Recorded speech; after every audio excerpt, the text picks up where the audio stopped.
আমনে আমরা হাসপাতালে যাওয়ার কোনো দরকার নেই। এই গোলামের ঘরে গোলাম আমার লাগে খুব কষ্ট লাগতেছে কাকু। সেকেন্ড চেয়ারম্যানরা আবারও মাথাচাড়া দিয়ে উঠবে আগামী পর্বে। বিস্তারিত জানতে সম্পূর্ণ ভিডিওটি দেখতে থাকুন। আসসালামু আলাইকুম প্রিয় দর্শক, সবার কি অবস্থা? হাজির হয়ে গেলাম মিট এন্টারপ্রাইজ নিবেদিত হাবুর স্কলারশিপ নাটকের 278তম পর্বে কী সব ঘটতে চলছে তার অগ্রিম খবর নিয়ে।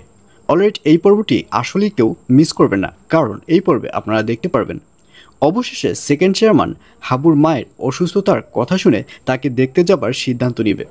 এবং এক পর্যায়ে শুধু সিদ্ধান্ত নয়, তারা আরও একটি সিদ্ধান্ত নেবে, আর সেটি হচ্ছে তারা শুধু হাবুর মাকে দেখতে যাবে না, সাথে যদি তারা সময় ও সুযোগ পায় তাহলে হাবুর মাকে একটা ইনজেকশন দিয়ে সারা জীবনের মতো ওখানেই ঘুম পড়িয়ে রাখবে।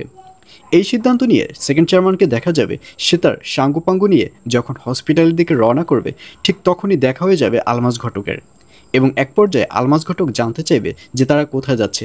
তখন সেকেন্ড চেয়ারম্যানের সাঙ্গপাঙ্গরা বলবে যে তারা হাবুর মাকে হসপিটালে দেখতে যাচ্ছে। আর এটি শুনে আলমাজ ঘটক বলবে, আপনাদের যেতে হবে না, যদি যেতে হয় আমরা দেখতে যাব, আপনারা গিয়ে তো একটা বিপদ বাজাবেন। আর এই কথা শুনে সেকেন্ড চেয়ারম্যানকে দেখা যাবে সে সজোরে আলমাজ ঘটকের গালে একটা থাপ্পড় বসিয়ে দেবে। অর্থাৎ সেকেন্ড চেয়ারম্যানরা এবার আবারও নতুন করে মাথাচাড়া দিয়ে উঠবে। আর অন্যদিকে খালেক কাক্কু এবং তার মেয়েকে দেখা যাবে তারা এই খবরটি শুনে দৌড়ে হাবুদের বাড়িতে চলে আসবে এবং হাবু হাবু বলে ডাকাডাকি করবে। তখন হাবু বের হবে এবং খালেক কাক্কু তার মেয়ে জানতে চাইবে যে আসলে কি হয়েছে, এখন তার মায়ের কি অবস্থা। তখন হাবু বলবে মায়ের অবস্থা খুবই খারাপ, আসলে মাকে যেভাবে রিং পরিয়ে রেখেছে এটি দেখে আমার কাছে খুব কষ্ট লাগছে। আসলে মহিলা অনেক শক্ত একটা মহিলা, সে ছোটোবেলা থেকে আমাকে অনেক কষ্ট করে মানুষ করেছে। কত মানুষই না কত বাজে কথা বলেছে, কত মানুষই না বলেছে যে এইসব কেন মানুষ করাচ্ছ, ও তো বড় হয়ে হাল চাষ করবে, এগুলাকে পড়ালেখা কেন করাস। কিন্তু আমার মা কোনো কথাই শোনেনি, সে হাজারো কষ্ট সহ্য করে আমাকে লেখাপড়া করে এরকম বড় বানিয়েছে।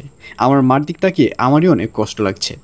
এইসব বলে হাবুকে দেখা যাবে সে রীতিমতো কান্না করে দিবে। আর এছাড়াও থাকবে আশ্চর্যের সকল ঘটনা।